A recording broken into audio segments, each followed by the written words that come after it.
Good morning. स्वागत है आपका हमारे चैनल आरसी स्टडी हब पर। आज की क्लास में हम पढ़ने वाले हैं शब्द रचना के बारे में। इसके पहले हमने वर्ड के बारे में पढ़ा, वर्ड कितने प्रकार के होते हैं, वर्ड कौन कौन से होते हैं, हमने सब कुछ जाना। अब हम जानेंगे कि शब्द रचना किसे कहते हैं। तो आइए जानते हैं कि शब्द रचना किसे कहते हैं, शब्द किसे कहते हैं। और अगर आप हमारे चैनल पर नए हैं तो हमारे चैनल को सब्सक्राइब करें, और अगर आपको हमारा वीडियो पसंद आता है तो इसे लाइक करें, शेयर करें। तो आइए जानते हैं कि शब्द किसे कहते हैं। तो शब्द हम दो या दो से अधिक वर्णों के क्रमबद्ध एवं सार्थक मेल को शब्द कहते हैं। पहले हमने वर्ड के बारे में जाना, अब हम जानेंगे शब्द के बारे में। जब हम दो वर्णों को आपस में मिला देते हैं या दो से अधिक वर्णों को आपस में जोड़ देते हैं तब हम उन्हीं को शब्द कहते हैं। और जैसे कि यहाँ हमने लिखा है दो या दो से अधिक वर्णों के क्रमबद्ध एवं सार्थक मेल को शब्द कहते हैं। तो यहाँ पर क्रमबद्ध और सार्थक का अर्थ ये हुआ कि जब आप वर्णों को लिखते हैं, जब आपको कोई शब्द लिखना है तो आप जो वर्ड होते हैं उनको क्रम से लिखिए और तब जो शब्द बनेगा उसका कोई अर्थ होगा। अगर इसीलिए यहाँ लिखा है सार्थक, मतलब जो भी शब्द बने उसका कोई अर्थ हो। अब कोई अगर शब्द है उसका कोई अर्थ ही ना हो तो हम उसे शब्द नहीं कह सकते हैं। जैसे कि अगर हमको लिखना है गुलाब, अगर हमें गुलाब लिखना है तो सबसे पहले हम वर्ड लिखेंगे गु, फिर लिखेंगे प्लस ला और फिर हम प्लस बा। तो इस तरह अगर हम तीनों वर्ड को जोड़ देते हैं तो ये बन जाएगा गुलाब, ये बन जाएगा गुलाब। तो आपको पता ही है कि गुलाब किसे कहते, गुलाब क्या है, गुलाब जो है एक फूल का नाम है। तो इसका एक अर्थ हुआ कि ये गुलाब का फूल है, फूल का नाम है।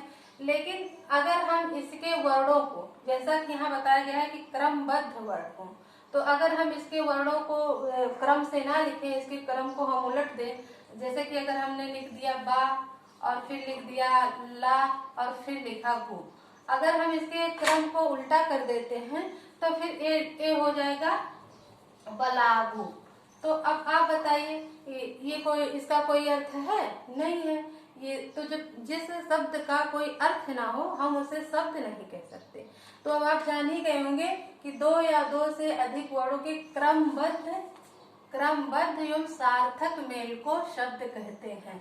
मतलब जो भी शब्द आप लिखें उसका क्रम, उसके जो वर्ड हो वो क्रम से हो, तभी वह एक शब्द बनेगा और वो जो शब्द बने उसका कोई अर्थ हो।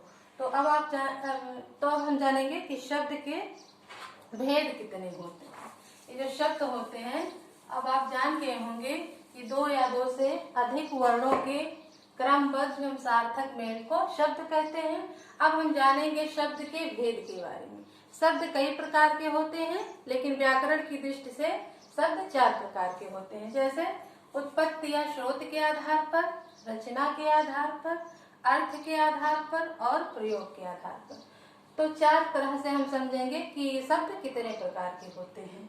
तो ये जो हमारा पहला प्रकार है उत्पत्ति या स्रोत के आधार पर, तो उत्पत्ति या स्रोत के आधार पर भी शब्द को 5 भागों में बांटा गया है।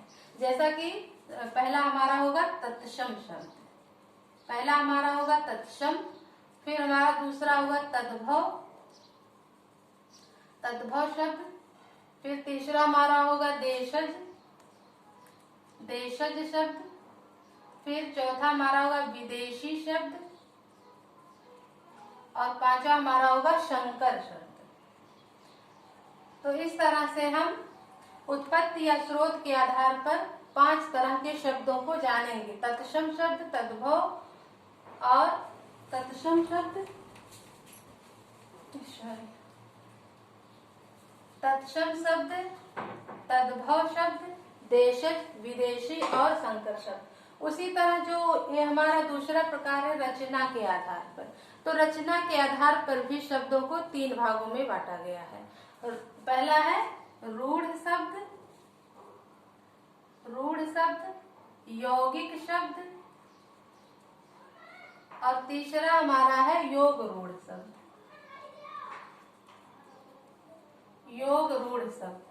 तो इस तरह से अब हमारा जो तीसरा है अर्थ के आधार पर, अर्थ के आधार पर भी शब्दों को 2 भागों में बांटा गया है।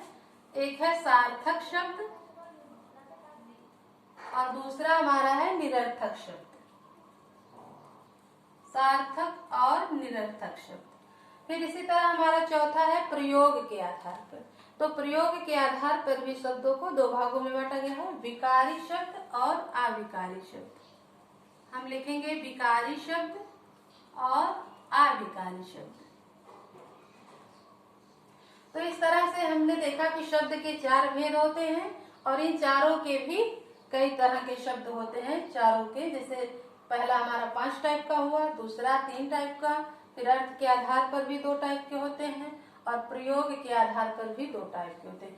फिर जो ये हमारे सार्थक शब्द होते हैं इनके अंतर्गत हम कई चीजों को पढ़ेंगे, जैसे कि एकार्थी शब्द, अनेकार्थी शब्द, विलोम, पर्यायवाची और कई शब्दों के लिए एक शब्द, इन सबको हम पढ़ेंगे सार्थक शब्द के अंतर्गत। और ये जो विकारी शब्द होते हैं इनके अंतर्गत भी हम कई चीजों को पढ़ेंगे, जैसे संज्ञा, सर्वनाम, विशेषण, क्रिया।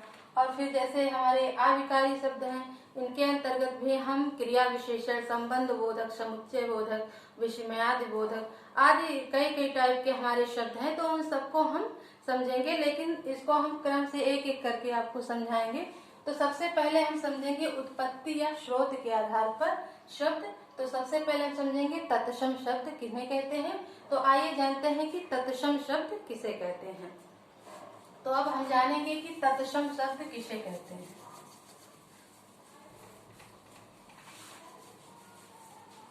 तो तत्सम जैसा कि नाम से स्पष्ट है, हम यहाँ लिखेंगे तत्सम शब्द। तो जैसे तत्सम का अर्थ हुआ तत् प्लस सम। तत् का अर्थ होता है उसके और सम का अर्थ होता है समान, उसके समान। अब आप सोच रहे होंगे कि किसके समान, तो जो हमारे संस्कृत भाषा होती है उसी के समान। हम यहाँ लिखेंगे संस्कृत के समान।